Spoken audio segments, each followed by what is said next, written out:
Antarctica के नीचे दबे अनेकों ज्वालामुखी ला सकते हैं भयंकर प्राकृतिक आपदा। वहीं आईआईटी मद्रास ने मैग्नीशियम कास्टिंग प्रोसेस का निर्माण किया है, जो पारंपरिक तुलना में कार्बन और ऊर्जा को कम करने के लिए उपयोगी है। अब समय से थोड़ा पीछे अपनी परंपराओं की बात करते हैं, जहां हमारे जीवन में मिट्टी के चूल्हे का बड़ा अमूल्य योगदान रहा।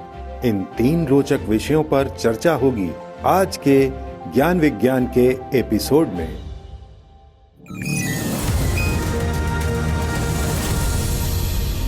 नमस्कार दोस्तों, विज्ञान, प्रौद्योगिकी और नवाचार से जुड़ी जानकारियों के कार्यक्रम ज्ञान विज्ञान में आपका स्वागत है। मैं हूं राकेश अंधानिया। आज के एपिसोड में हम बात करेंगे कि कैसे तेजी से पिघलती बर्फ अंटार्कटिका में छुपे अनेकों वोल्केनोज को सक्रिय कर सकती है। बात करेंगे आईआईटी मद्रास द्वारा विकसित इनोवेटिव कास्टिंग प्रक्रिया की, जिसका इस्तेमाल मैग्नीशियम के निर्माण के लिए किया जा सकता है, और जानेंगे चूल्हे के आविष्कार की कहानी। तो चलिए शुरू करते हैं आज का ये रोमांचक सफर।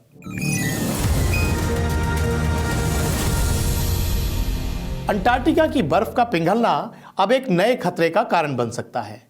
वैज्ञानिकों के अनुसार बर्फ के पिघलने से नीचे दबे ज्वालामुखी में हलचल तेज हो सकती है, जो भयंकर विस्फोट को जन्म दे सकती है। इन ज्वालामुखी का विस्फोट होना न सिर्फ अंटार्कटिका बल्कि पूरी दुनिया की जलवायु पर गहरा प्रभाव डाल सकता है। क्या है पूरी जानकारी, जानने के लिए देखिए हमारी ये रिपोर्ट। जलवायु परिवर्तन इस वक्त हमारे लिए सबसे बड़ा खतरा बनता जा रहा है। असामान्य तापमान, महासागरों में बढ़ती जल की मात्रा और तेजी से पिघलती बर्फ जलवायु परिवर्तन और ग्लोबल वार्मिंग के खतरे को और अधिक बढ़ा रहे हैं। इस संदर्भ में एक और कड़ी जुड़ गई है, और वो ये है कि वैज्ञानिकों ने पता लगाया है कि अंटार्कटिक की सफेद बर्फ की चादर के नीचे करीबन 100 ऐसे ज्वालामुखी हैं जो धीरे धीरे बर्फ को पिघलाने का काम कर रहे हैं। जियोकेमिस्ट्री, जियोफिजिक्स, जियोसिस्टम्स पत्रिका में प्रकाशित अध्ययन के अनुसार जलवायु परिवर्तन के कारण बर्फ की परत पिघल रही है, जिससे ग्लोबल सी लेवल्स बढ़ रहा है। बर्फ की परत पिघलने से नीचे के चट्टानों पर से बर्फ का भार हट रहा है। इस पिघलती बर्फ के कारण सब ग्लेशियल वोल्केनोज में गतिविधि बढ़ने की संभावना जताई जा रही है। अंटार्कटिक में मिले 100 ज्वालामुखी में कई पश्चिमी तट पर स्थित हैं और कुछ ज्वालामुखी सतह से ऊपर हैं, लेकिन अन्य अंटार्कटिक बर्फ की चादर से कई किलोमीटर नीचे स्थित हैं। वैज्ञानिकों ने कंप्यूटर सिमुलेशन के माध्यम से ये जानने की कोशिश की कि बर्फ की चादर के पिघलने से अंटार्कटिक के ज्वालामुखी पर क्या प्रभाव पड़ सकता है। इन सिमुलेशन से ये पता चला कि धीरे धीरे पिघलती बर्फ के कारण सब ग्लेशियल ज्वालामुखी विस्फोटों की संख्या में वृद्धि हो सकती है। मैग्मा चैम्बर्स में मौजूद वाष्पशील गैसें, जो आमतौर पर मैग्मा में घुली रहती हैं, दबाव कम होने पर तेजी से बाहर निकलती हैं, जिससे मैग्मा चैम्बर्स में दबाव बढ़ता है और विस्फोट की संभावना बढ़ती है। हालांकि ये प्रक्रिया धीरे धीरे होती है और इस प्रक्रिया को पूरा होने में सालों लग जाते हैं। ऐसे ज्वालामुखी के विस्फोट सीधे दिखाई नहीं देते, लेकिन इनका असर बर्फ पर पड़ता है। इन विस्फोटों से पैदा गर्मी बर्फ के पिघलने की रफ्तार को बढ़ा सकती है, जिससे बर्फ की परत कमजोर भी पड़ सकती है।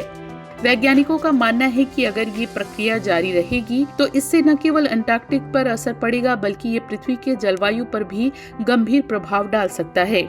इसलिए अब जरूरी है कि जलवायु परिवर्तन और उसके हानिकारक प्रभाव पर जल्दी ध्यान दिया जाए और इसका समाधान निकाला जाए। आईआईटी मद्रास के शोधकर्ताओं ने एक नई मैग्नीशियम निर्माण प्रक्रिया का आविष्कार किया है, जो ऑटोमोबाइल और एरोस्पेस जैसे उद्योगों में इस्तेमाल हो रहे स्टील और एल्युमिनियम का किफायती और बेहतर विकल्प साबित हो सकता है। साथ ही यह अधिक प्रभावी और पर्यावरण के अनुकूल भी है। पूरी जानकारी के लिए देखिए ज्ञान विज्ञान की ये रिपोर्ट। ऑटोमोबाइल और एरोस्पेस जैसे उद्योगों की ऊर्जा क्षमता को बढ़ाने के लिए जहां एक तरफ स्टील और एल्युमिनियम का इस्तेमाल किया जाता है, तो वहीं दूसरी तरफ ये धातु अधिक कार्बन उत्सर्जित कर पर्यावरण को भी नुकसान पहुंचा रही हैं। इसी बात को ध्यान में रखते हुए आईआईटी मद्रास के शोधकर्ताओं ने मैग्नीशियम के रूप में इस समस्या का बड़ा किफायती समाधान खोज निकाला है, जिसके लिए इन्हें international magnesium award for innovative process of the year 2024 से भी सम्मानित किया गया है। भारतीय प्रौद्योगिकी संस्थान मद्रास के शोधकर्ताओं ने मैग्नीशियम के निर्माण के लिए एक इनोवेटिव कास्टिंग प्रक्रिया विकसित की है, जो ऑटोमोबाइल, एरोस्पेस और अन्य उपकरणों के स्टील और एल्यूमीनियम का विकल्प हो सकता है। शोधकर्ताओं द्वारा विकसित की गई इस प्रक्रिया से हल्के वाहनों के उत्पादन में मदद मिलेगी, जो कम ईंधन की खपत करते हैं और कम कार्बन उत्सर्जन कर पर्यावरण को उसके नुकसान से बचाते हैं। Journal of material processing technology में प्रकाशित अध्ययन के अनुसार strain integrated gas infusion casting process यानी कि SIGI प्रक्रिया मजबूत, हल्के और जंग-रोधी मैग्नीशियम कास्टिंग का उत्पादन करती है। इस प्रक्रिया में पारंपरिक कास्टिंग तकनीकों की तुलना में बेहतर तकनीक का इस्तेमाल किया गया है, जिससे इस प्रक्रिया द्वारा विकसित धातु मजबूत और अधिक टिकाऊ बने। SIGI प्रक्रिया गैस इन्फ्यूजन और स्ट्रेन इंटीग्रेशन के जरिए मैग्नीशियम मिश्र धातु की अंदरूनी संरचना को सुधारती है। साथ ही ये भी सुनिश्चित करती है कि सभी मिश्र धातु तत्वों का वितरण समान हो। शोधकर्ता अब इस तकनीक को अन्य हल्के पदार्थों जैसे कि मैग्नीशियम, कंपोजिट और अन्य मिश्र धातुओं पर लागू करने पर ध्यान दे रहे हैं। शोधकर्ताओं ने उत्पादन समय सीमा में कटौती करने, लागत को कम करने और औद्योगिक उपयोग के लिए मैग्नीशियम से निर्मित धातु को विकसित करने पर भी प्रकाश डाला है। इस तकनीक के निर्माण से जहां एक तरफ उत्पादन की लागत को घटाने पर जोर दिया गया है, तो वहीं दूसरी तरफ नए उद्योगों के लिए भी इसे महत्वपूर्ण माना जा रहा है। IIT मद्रास द्वारा विकसित SIGI प्रक्रिया से न केवल मैग्नीशियम की कास्टिंग में सुधार होगा, बल्कि इससे हल्के, मजबूत और पर्यावरण के अनुकूल उत्पादों का निर्माण भी संभव हो सकेगा, जो आने वाले समय में बड़ी औद्योगिक क्रांति का हिस्सा बन सकता है। आज के इलेक्ट्रिक स्टोव के समय में अगर आपको पारंपरिक चूल्हे में खाना बनाना पड़े तो बड़ी मुश्किलों का सामना करना पड़ सकता है, मगर प्राचीन समय के लोग खाना बनाने के लिए मिट्टी के चूल्हे का ही इस्तेमाल करते थे। आज भी यह पारंपरिक चूल्हा हमें गांव में देखने को मिल जाता है। तो चलिए जानते हैं चूल्हे की आविष्कार की कहानी, आविष्कार जिन्होंने दुनिया बदल दी सेगमेंट में। आज के आधुनिक समय में हमारा समाज तेजी से विकास करते हुए आगे बढ़ रहा है। मानव अपने जीवन को आसान बनाने के लिए अलग अलग संसाधन का उपयोग कर नई नई खोजें करते रहे हैं। इसी खोज की कड़ी में एक खोज है चूल्हे की। आज बाजार में कई प्रकार के चूल्हे उपलब्ध हैं, लेकिन चूल्हे की शुरुआत के बारे में जानने के लिए हमें पुराने समय में जाना होगा। प्रारंभिक मानव ने आग पर नियंत्रण पाने के लिए खाना और पकाने के लिए चूल्हों का निर्माण किया। शोधकर्ता मानते हैं कि प्रारंभिक चूल्हे कम से कम 7,90,000 साल पुराने हैं। ऐसा ही एक पुराना चूल्हा इजराइल में खोजा गया था, जिसको 3 लाख साल पुराना माना गया है। पहले मानव ने चूल्हों का निर्माण पत्थरों की सहायता से किया था, जिसमें लकड़ी का प्रयोग कर आग जलाई जाती थी। प्रारंभिक मानव चूल्हों के आसपास खाने और सामाजिक कार्यों के लिए इकट्ठे होते थे। समय के साथ फायरप्लेस ने घर में एक महत्वपूर्ण भूमिका निभाई। लैटिन में चूल्हा को फोकस कहा जाता है और शुरुआती समय से ही घरों में चूल्हे का महत्वपूर्ण स्थान रहा है। बदलते समय के अनुसार इसके उपयोग में भी बदलाव आए हैं। चूल्हे के आसपास लोग सर्दियों की रातों में इकट्ठे होते हैं, आपस में बात करते थे और पारंपरिक गीत गाते थे। समय के साथ मानव ने मिट्टी और धातु के चूल्हों का निर्माण शुरू किया, जो अधिक टिकाऊ और उपयोग में सरल थे। पारंपरिक चूल्हे विभिन्न संस्कृतियों और सभ्यताओं में विकसित हुए, जिसमें तंदूर, धुनी और अन्य प्रकार के चूल्हे शामिल थे।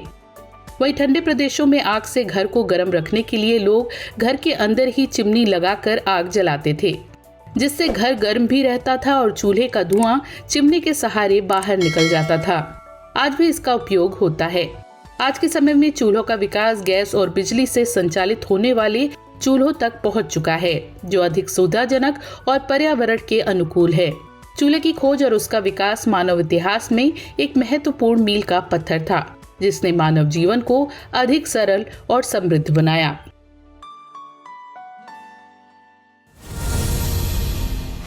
और अब नजर डालते हैं विज्ञान जगत की ताजा सुर्खियों पर साइंस एक्सप्रेस में। भारत सरकार ने भारतीय अंतरिक्ष अनुसंधान संगठन इसरो के नए अध्यक्ष के नाम की घोषणा कर दी है, जो वर्तमान चीफ डॉक्टर एस सोमनाथ की जगह लेंगे। डॉक्टर वी नारायणन इसरो के नए अध्यक्ष के रूप में 14 जनवरी से कार्यभार संभालेंगे और साथ में वे अंतरिक्ष विभाग के सचिव का पद भी संभालेंगे। इसरो के वैज्ञानिक डॉक्टर वी नारायणन फिलहाल लिक्विड प्रोपल्शन सिस्टम सेंटर के डायरेक्टर हैं। उन्होंने पीएसएलवी की दूसरे और चौथे चरण के निर्माण की देखरेख की और पीएसएलवी C57 के लिए कंट्रोल पावर प्लांट भी तैयार किए। अंतरिक्ष समुदाय में उन्हें GSLV Mk2 के लिए क्रायोजेनिक अपर स्टेज CUS के विकास और संचालन में महत्वपूर्ण भूमिका निभाने का श्रेय दिया है। ब्राजील के फेडरल यूनिवर्सिटी ऑफ सिएरा के जीव वैज्ञानिकों के एक नए अध्ययन के अनुसार विश्व भर में करीबन 1/4 फ्रेश वाटर में रहने वाले जानवरों की प्रजातियां लुप्त होने के कगार पर है। शोधकर्ताओं ने झील, नदी, तालाब और अन्य फ्रेश वाटर में रहने वाले लगभग 23,500 ड्रैगन फ्लाइज, फिश, क्रैब्स और अन्य जानवरों की प्रजातियों पर अध्ययन किया तो ये पता चला कि उनमें से करीबन 24% प्रजातियां लुप्त होने के खतरे में शामिल हैं। शोधकर्ताओं ने यह भी अंदेशा लगाया है कि इन प्रजातियों के विलुप्त होने के पीछे का कारण बदलता वातावरण हो सकता है। इस अध्ययन को नेचर पत्रिका में प्रकाशित किया गया है। IIT बॉम्बे के शोधकर्ताओं ने टिनिटस का पता लगाने और निदान पाने के लिए एक किफायती उपकरण की खोज की है, जो अपने कानों में गूंज रही ऐसी आवाजों को कंट्रोल करने में मदद कर सकता है जिन्हें कोई और सुन नहीं सकता। वैज्ञानिकों के द्वारा विकसित ये डिवाइस टिनिटस के निदान के लिए अत्यधिक सटीकता प्रदान करता है। इसमें एक विशेष टिनिटस मैचिंग फीचर है, जो मरीज द्वारा अनुभव की जा रही साउंड फ्रीक्वेंसीज और स्वरूप का पता लगाने में मदद करता है।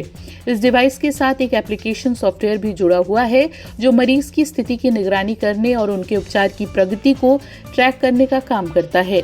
IIT बॉम्बे का ये नवाचार न केवल तकनीकी दृष्टिकोण से महत्वपूर्ण है, बल्कि ये टिनिटस से पीड़ित लोगों के लिए उम्मीद की किरण भी साबित हो सकता है। आज के कार्यक्रम में इतना ही। उम्मीद है आपको हमारा ये प्रयास पसंद आया होगा। अगर आप हमारे साथ जुड़े रहना चाहते हैं तो हमारे इस चैनल को लाइक करें, सब्सक्राइब करें और अपने दोस्तों के साथ शेयर जरूर करें। हम अगले हफ्ते फिर हाजिर होंगे ऐसी ही कुछ नई पुरानी रोमांचक जानकारियों के साथ। तब तक के लिए बने रहिए हमारे साथ वैज्ञानिक सोच के साथ। नमस्कार।